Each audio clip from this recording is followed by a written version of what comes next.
Hi friends, ఈ వీడియోలో మనం కాకతీయుల కాలం నాటి ఘనమైన చారిత్రక విశిష్టత కలిగిన మొగలిచెర్ల గ్రామం మరియు ఆ గ్రామంలోని ఏకవీరాదేవి ఆలయం గురించి తెలుసుకుందాము. వరంగల్ కోట నుండి 8 కిలోమీటర్ల దూరంలో గీసుగొండ మండలంలోని మొగలిచెర్ల గ్రామం ఉంది. ఈ గ్రామం కాకతీయుల సైనిక స్థావరంగా ఉండేది.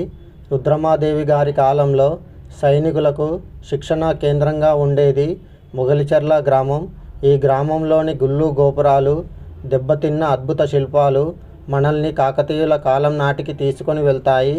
మొగలిచెర్లలో 1156 నుండి 1196 కాలంలో ఏకవీర ఆలయం నిర్మించబడింది. ఏకవీర ఆలయం అనగా రేణుక ఎల్లమ్మదేవి ఆలయం.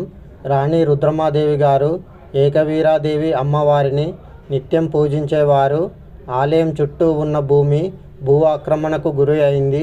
ప్రస్తుతానికి ఆలయంలో ఏకవీరాదేవి విగ్రహం లేదు. కానీ ప్రస్తుతానికి గర్భగుడిలో స్థానికులు పూజించే ఎల్లమ్మదేవి విగ్రహం ఉంది. చారిత్రక వైభవం కలిగినటువంటి గొప్ప ఆలయం ప్రస్తుతానికి శిథిలావస్థలో ఉంది. గుప్త నిధుల కోసం ఆలయాన్ని పూర్తిగా ధ్వంసం చేశారు. ఇప్పటికీ మొగలిచెర్ల గ్రామంలో చారిత్రక కట్టడాలు, ఆలయాలు మనకు కనిపిస్తూ ఉంటాయి. ఇటువంటి చారిత్రక ప్రదేశాలను తప్పకుండా పరిరక్షించుకోవాలి. ఈ ఆలయం చేరుకోవాలంటే ముందుగా వరంగల్ చేరుకోవాలి. వరంగల్ బస్ స్టేషన్ నుండి 8 కిలోమీటర్ల దూరంలో ఉన్న మొగలిచెర్లకు బస్సెస్ అందుబాటులో ఉంటాయి. ఈ ఆలయం 24 గంటలు తెరిచి ఉంటుంది. ప్రస్తుతానికి ఎలాంటి పూజలు లేక పచ్చటి పొలాల మధ్యలో ఈ ఆలయం పూర్తిగా శిథిలావస్థలో ఉంది.